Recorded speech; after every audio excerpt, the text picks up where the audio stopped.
votera contre cette urgence. Valérie Létard. Oui, merci Monsieur le Président. Évidemment, nous soutiendrons cette motion d'urgence. Merci d'avoir précisé au travers de vos propos la particularité d'une demande de garantie d'emprunt de la Caisse des dépôts pour un organisme Maisons et Cités qui en fait est un élément d'un groupe logement qui s'appelle Caisse des dépôts Habitat, pour information. Autant dire que on peut quand même considérer que le financement de la Caisse des dépôts, la garantie d'emprunt, il y a peut-être d'autres solutions, mais en tout cas, c'est un sujet qui se regardera à l'avenir, il me semble, Monsieur le Président.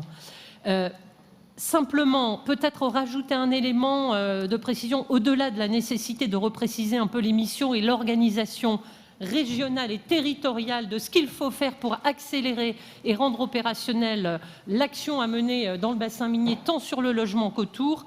Il y a un point particulier que je rajouterai en ce qui concerne le logement, c'est que les opérateurs, les logements du patrimoine minier vont concourir sur les 10 ans à venir à 50% de l'effort de vente de patrimoine locatif à des locataires ou à des extérieurs. Ce qui veut dire qu'en fait, entre 10 000 et 12 000 logements vont être vendus dans le patrimoine minier. J'attire l'attention de chacun et surtout de ERBM et de l'équipe qui aura à piloter tout cela, de la nécessité de suivre finement, et je sais que le président Bertrand a adressé un courrier aux opérateurs pour ce faire.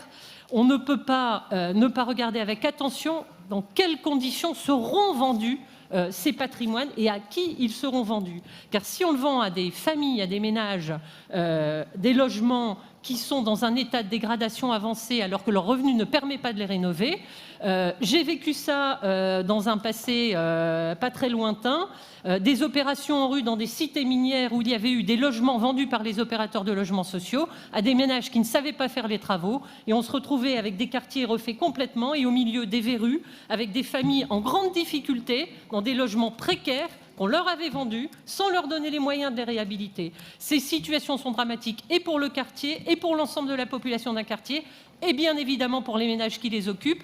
Et dans le cadre de la transition énergétique, il y a un vrai sujet, car ce ne sont pas quelques logements, c'est énormément de logements concernés. C'est un point essentiel de ce qu'il faudra regarder avec beaucoup d'attention, et ce n'est pas le seul, car effectivement, la gouvernance, elle doit être partagée, et le président a raison de le rappeler.